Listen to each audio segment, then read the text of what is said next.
and welcome to Read Aloud 3, where it is you, me, and the Trinity.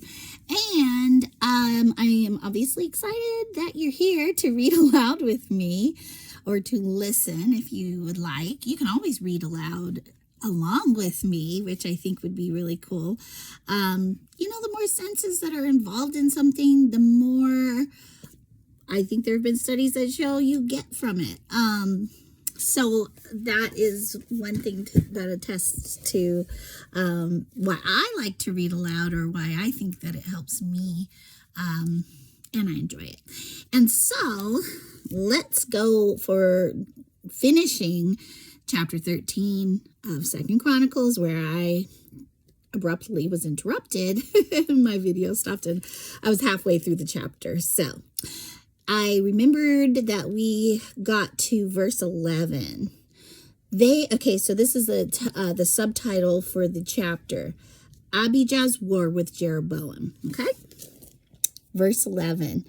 They present burnt offerings and fragrant incense to the Lord every morning and every evening. Now here he's talking about the real priests that have been appointed, the lineage of Aaron, I believe. So let me go back so we know who we're talking about, because before that in the chapter he was talking about how you just appoint anybody to do the sacred things, and they're not even to the true God. They're to gods that are made out of bronze and silver, or whatever the materials were. So you can go back and listen to that and what he has to say about that in the first part of the chapter. Now he's getting to, we worship the true God. And he said, I'm going to go to that part. But as for us, the Lord is our God, and we have not abandoned him. Only the descendants of Aaron serve the Lord as priests, and the Levites alone may help them in their work.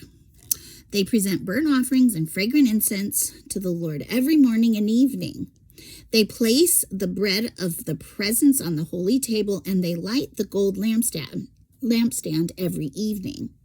We are following the instructions of the Lord our God, but you have abandoned him. So you see,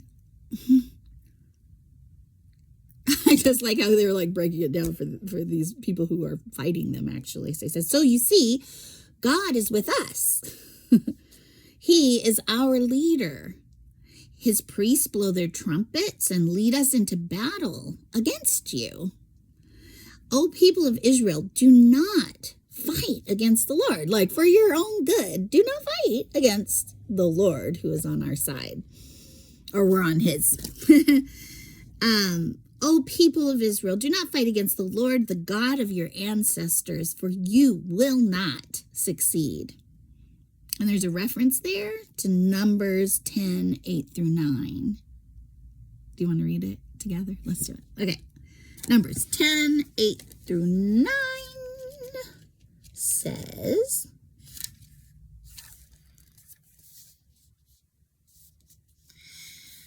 only the priests, Aaron's descendants, are allowed to blow the trumpets. This is a permanent law for you to be observed from generation to generation. So that's in reference to, okay.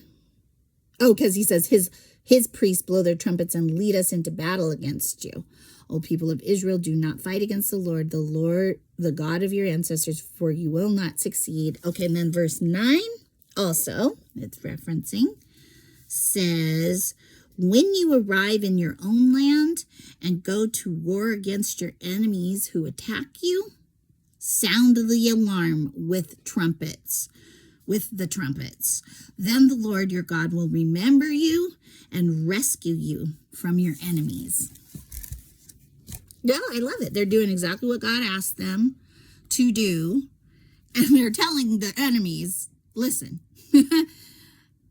you won't succeed because we already have the instruction, and God told us what would happen. And he said he would rescue us. So, don't spell your own disaster.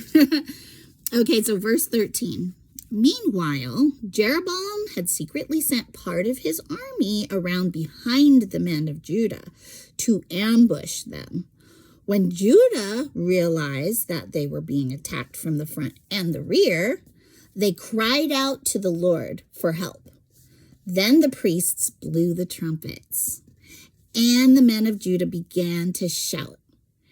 At the sound of their battle cry, God defeated Jeroboam. It didn't matter, they came from the back. And all Israel and routed them before Abijah and the army of Judah.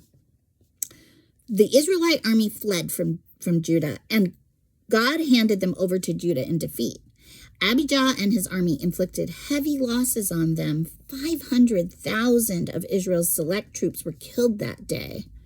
So Judah defeated Israel on that occasion because they trusted in the Lord, the God of their ancestors. And there's another reference I'm probably not going to turn to right now, but it's 2 Chronicles 14:11, if you want to. Abijah and his army pursued Jeroboam's troops and captured some of his towns, including Bethel, Jeshanah, and Ephron, along with their surrounding villages. So Jeroboam of Israel never regained his power during Abijah's lifetime. And finally, the Lord struck him down and he died. Meanwhile, Abijah of Judah grew more and more powerful. He married 14 wives and had 22 sons and 16 daughters. The rest of the events of Abijah's reign, including his words and deeds, are recorded in the commentary of Iddo the prophet.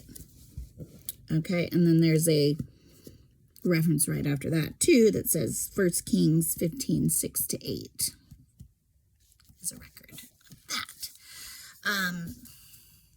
So, at the beginning of the chapter, because today we didn't read that part, I just want to go back and recap that, who Abijah is. Abijah began to rule over Judah in the 18th year of Jeroboam's reign in Israel.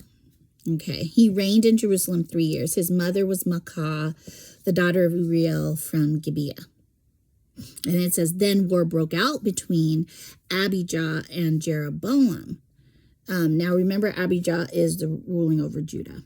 Judah, led by King Abijah, fielded 400,000 select warriors, while Jeroboam mustered 800,000 select troops from Israel. So that was pretty much, they were going against double their strength, right? In the end, who was it that lost 500,000 of Israel's select troops? Abijah and his army inflicted heavy losses on them. Okay, so yeah, this is who they were saying. It was Jeroboam's who's over Israel still, son of Nebat. He rebelled against his master, who was Solomon. And then it says, then a whole gang of scoundrels joined him, defying Solomon's son Rehoboam when he was young and inexperienced and could not stand up to them. So, but I just love the way they came at him to warn him before he